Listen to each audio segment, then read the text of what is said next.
Di ba?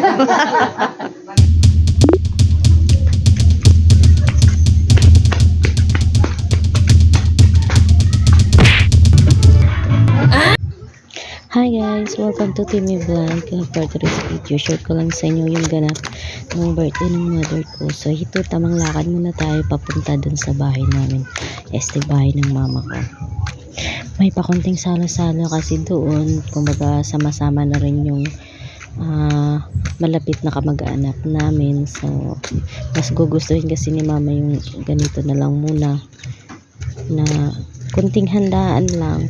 Kasi mas importante yung pangangailangan niya. Kumbaga kung magkano ibibigay sa kanya, i-budget na lang daw yun sa mga medical needs niya. So ito lang yung ganap namin, konting salo-salo. Happy na rin kahit papaano, nakaranas na rin ako ng birthday ni mama. Sa simpleng paraan man, pero sad kasi wala akong gift sa kanya sa ngayon. Kumbaga pang second time na nga to pero hoping soon makabawi man lang ako sa kanya. So hito nga na nga, malapit na ako. Dito na ako ngayon sa Purok Uno.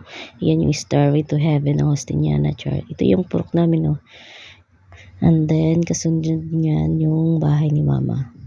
So nandiyan na rin yung mga kapatid ko, tiyahin ko, yung mga sisters. So thank you so much for watching. Ito yung ganap for today's video. So happy birthday ma. Naway next time naman ako naman yung makapaghanda sa iyo. Hoping sana. Shout out na rin pala sa tiyahin kong maganda, si Tia Lorita and then si Tio Jesus. Happy birthday ma. Kahit hindi tayo ganun ka-close, pero love pa rin naman kita. Love ka naming lahat.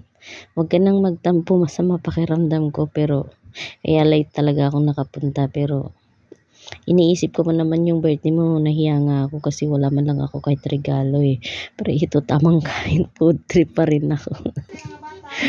Pasaway na anak, no?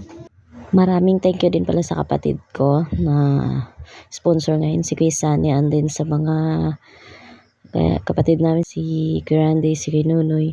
Sila yung nagbigay din kay mama, pero mas pinili ni mama na yung perang yon ibili na lang ng kanyang mga gamot kasi marami tong iniinom tulad ko So maraming thank you sa inyo kahit papaano nakaraos yung birthday ni mama. Once again, happy birthday ma. Happy birthday din pa.